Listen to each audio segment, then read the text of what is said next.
In 1907, Pablo Picasso was living and working in a dilapidated building called Le Bateau Lavoir in the Montmartre section of Paris.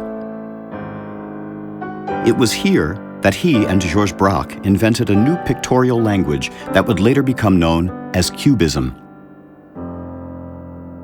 The style was shocking, even to fellow members of the avant-garde.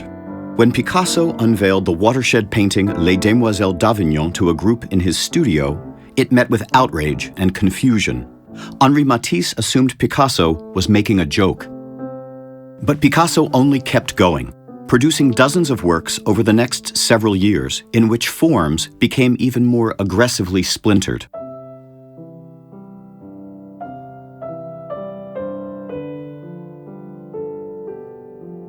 Other members of the Parisian avant-garde soon began experimenting with this radical new language.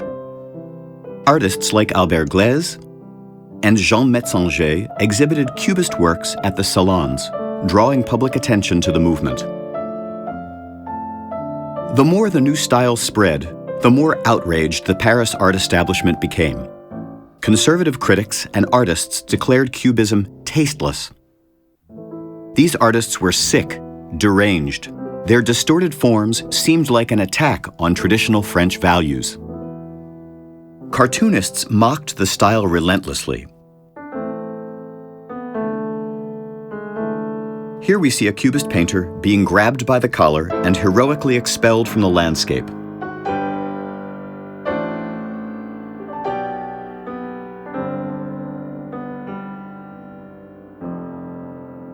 The group did have its supporters, however, and one of them was the art dealer Daniel Henry Kahnweiler. Kahnweiler purchased Picasso's works and argued tirelessly for the importance of this new style. Picasso painted his portrait in 1910.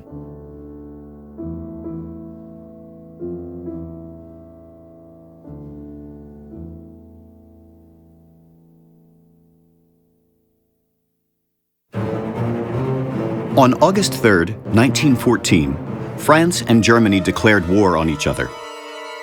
Tens of thousands of troops were mobilized to the front, including several of Picasso's friends. Back in Paris, anti-German sentiment ran high,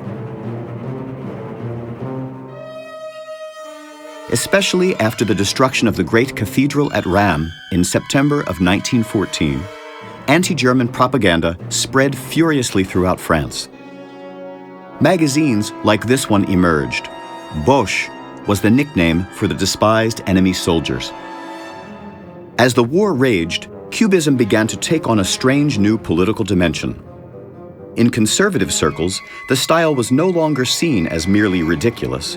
It began to be seen as distinctly German. It didn't matter that Cubism's roots were clearly French. Nationalistic newspapers began to spell Cubism with a Germanic K. Cartoonists began depicting Cubist painters as Germans. The red hair and barbaric features were the standard signs for caricaturing the enemy.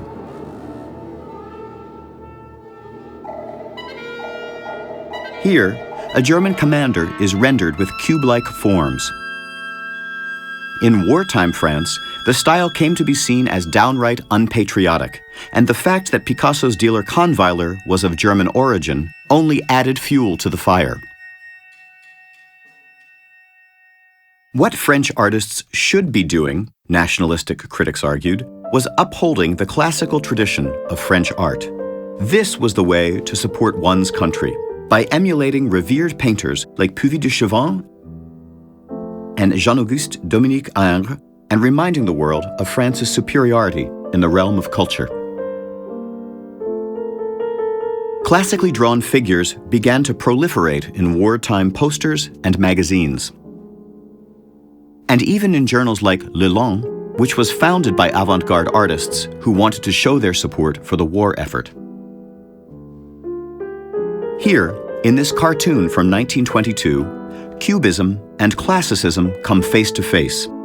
A beautiful, toga-wearing figure confronts a distorted sculpture of Venus. The winged child cries for France's decline at the hands of the Cubists.